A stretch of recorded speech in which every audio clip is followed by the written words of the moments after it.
promise, we are filming our hospital bag video for you, and as we've done it before, hopefully we should have some good tips and advice with regards to kind of what to bother bringing and what not to. I think last time we got so obsessed in like what do we pack that we got lists and we packed like ridiculous stuff. So this is actually Holly's hospital bag, so lucky for her, we're packing it for her. So it's been lovely this morning getting everything organised for me. It depends on whether you have a natural labour or a C-section, which we'll both touch on in terms of what you need. Some people are home the next day, some people are home.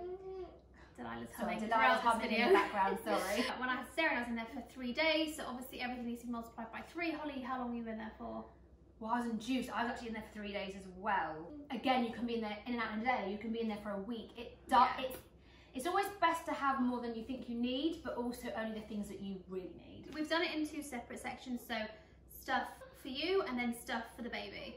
Should we start with stuff for you? As long as I had comfortable clothes to be in, like when you have contractions and you're told to walk around, as long as you've got comfortable loungewear, like from Primark, for example, this is the kind of thing that I'd live in. A really big baggy t-shirt and like cuffed bottoms, just like a matching set under the bump, walked around, they're soft. Try and get cotton if you can as well, because otherwise you can get really hot. Yeah, really soft. And also for after you've had the baby, if you want to wear something that's just really comfortable. I would probably bring 2 or 3 sets. Yeah. I just don't know, but Primark do great ones. They're from Primark. Because the reality is, whether or not you're going to wear them again, who knows? When it came to actually pushing Delilah out, I did end up in hospital gown. However, if you don't, it's a good idea to have a big baggy t-shirt, obviously like no buttons, like a nightie. Also, if you are breastfeeding, buttons at the front so that you can undo them to breastfeed. And I found these really comfortable, and especially they're just. And I also think something that you don't realise is if you have a cesarean, which I had, you can't really wear things like this because rubs on your wound and it's really painful. So a nightie is usually a lot more comfortable. Yeah. Again, from Primark. It really doesn't matter what it looks like, that's the thing. Like you look for something that you want to look nice in, but there's no point. Like, unless you could find something that you particularly like, you want to spend a lot of money on, it can get blood on it, you know, I threw all mine away. Same. I bought a dressing gown with mine, a really lightweight Very lightweight, gown. you don't want thick, it'll get hot. Really lightweight, and also slippers. Lived in slippers, even when I was actually in labour of contractions, I was walking around hospital in slippers. Yeah. Definitely, or flip-flops. Yeah. Anything for your feet.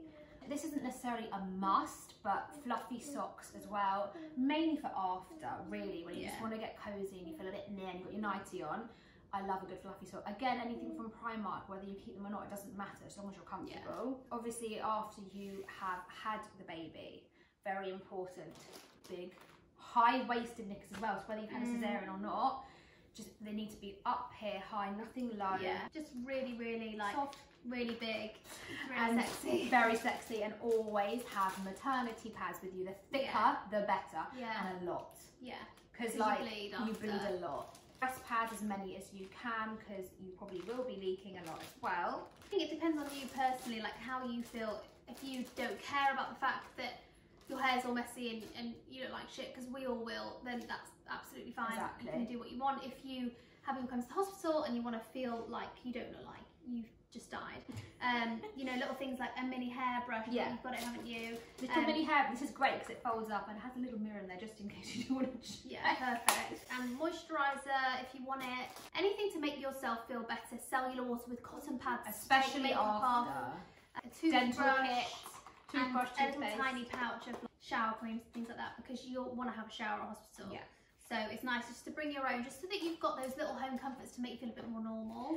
If you want, I'll have a blusher with me and a bit of concealer. Again, it's personal preference. You don't have to. Sanitizer, personal preference. She loves a bit of sanitizer. Have to have it. I'd rather take like a tinted moisturiser over a sanitizer, but it's really down to. It's basically if you were going away for a weekend and you wanted like makeup wipes, deodorant, you know, just the things to make you feel human again if you're going to be in hospital for 3 or 4 days. It's your personal preference. Again, I had a cesarean, Holly had natural last time, so, you know, if you want things for during labour, like sweets, Lucozade, snacks, protein bars, you know, you can pack like a little bag of snacks, just things to give you energy. It's always going to be somewhere to go and buy it in the hospital. Yeah, of course. But you don't really need to pack feel like it and you want to take it, you can. So onto the baby stuff. This is a bit more like yeah, you have to rethink, like, this is a bit more, because you don't know how long you're going to be there for. No. Whether it's a day, 2 days, 3 days, again, it's as long as you have more than you think you need, especially for the baby. In your mind, think 4 baby grows or 4 outfits a day, because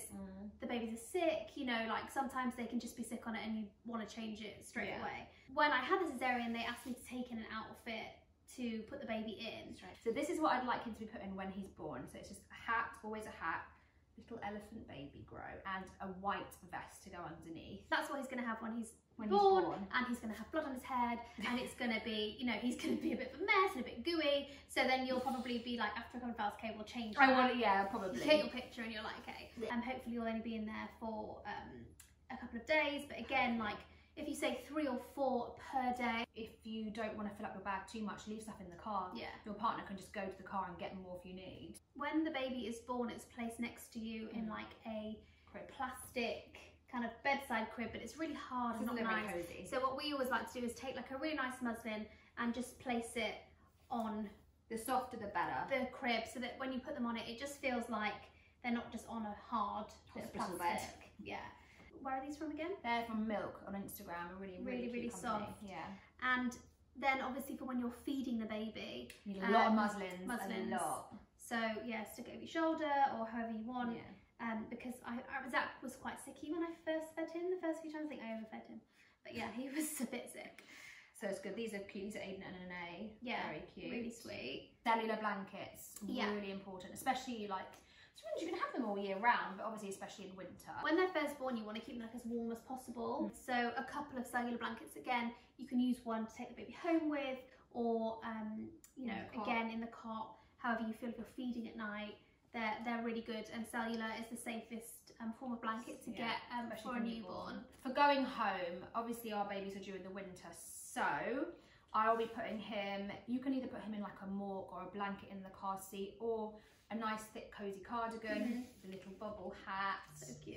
And again, standard baby grow vest, as long as they're cozy and warm and safe. Yeah. That's what's most important. I think as well, like, a lot of people made a big thing to me, like, oh, what are you going to put the baby in for his going home outfit? And like, I got home. But no one ever really sees you on the first day. I got home at 1 in the morning. I was off my face on pain medication and morphine from the cesarean, and I was exhausted.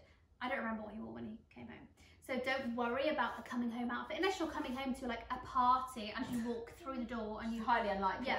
You just realise when you have a baby that stuff doesn't really matter. But if you want like a special baby grow because you want to feel nice, then of course, then that's absolutely fine. Another brand that we came across on Instagram recently is called Bags of Essentials. They have recently started doing hospital bags like this, and you can either have them just on their own, or they can actually come pre-packed with hospital items, which is really good.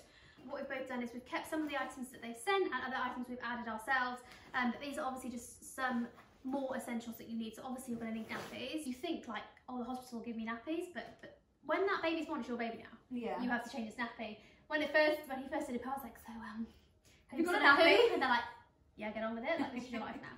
We would always bring like a small packet and then put loads in the car. Who needs to carry around loads of nappies? Yes, so true. You can leave loads in the car. And we both loved water wipes the first time.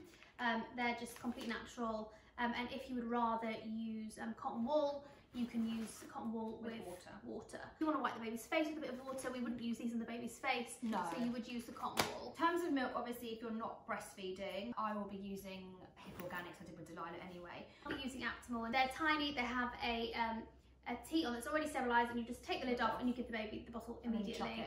Yeah. So there's no sterilising. You don't need to worry about it. So I will just buy loads of them. And they are a lifesaver. And obviously a changing mat as well, a disposable changing mats. Yeah, Pampers do disposable changing mats where you just... Like dog ones. Yeah, literally what a dog would do a wee on. You put it on the bed, change it, and then chuck it in the bin.